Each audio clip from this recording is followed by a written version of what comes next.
சினிமாவில் துணிச்சலாக நடிப்பவர்கள் அரசியலில் துணிச்சலாக செயல்பட மாட்டார்கள் என்ற சொல்லை உடைத்து காட்டியவர் கேப்டன் விஜயகாந்த். தமிழக அரசியலில் துணிச்சல் மிகுந்த அரசியல் கட்சி தலைவராக கேப்டன் விஜயகாந்த் அவர்கள் உருவெடுத்தார்.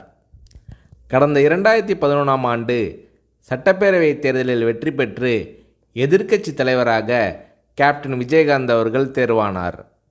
அப்போது தமிழ்நாட்டின் முதலமைச்சராக ஜெயலலிதா அவர்கள் இருந்தார். இந்த நிலையில் சட்டசபை கூட்டத்தொடரில் பால் மற்றும் மின்சார கட்டண உயர்வு குறித்து தேமுதிக சட்டமன்ற உறுப்பினர்கள் கேள்வி எழுப்பினார்கள். அப்போது அதிமுக தேமுதிக எம்எல்ஏக்கள் இடையே கடும் வாக்குவாதம் ஏற்பட்டது. இந்த நேரத்தில் ஆவேசமாக எழுந்து பேசிய கேப்டன் விஜயகாந்த் அவர்கள், கூட்டணி கட்சி என்றால் ஆளுங்கட்சிக்கு ஆதரவாக இருக்க வேண்டும் என்பது இல்லை, மக்கள் பிரச்சனை தான் எங்களுக்கு முக்கியம், அதை பற்றி தான் பேசுவோம் என்று கர்ஜித்தார் கேப்டன் விஜயகாந்த். இந்த நேரத்தில் ஜெயலலிதா அவர்களும் கேப்டன் விஜயகாந்த் அவர்களும் மாறி மாறி கடும் விவாதத்தில் ஈடுபட்டனர்.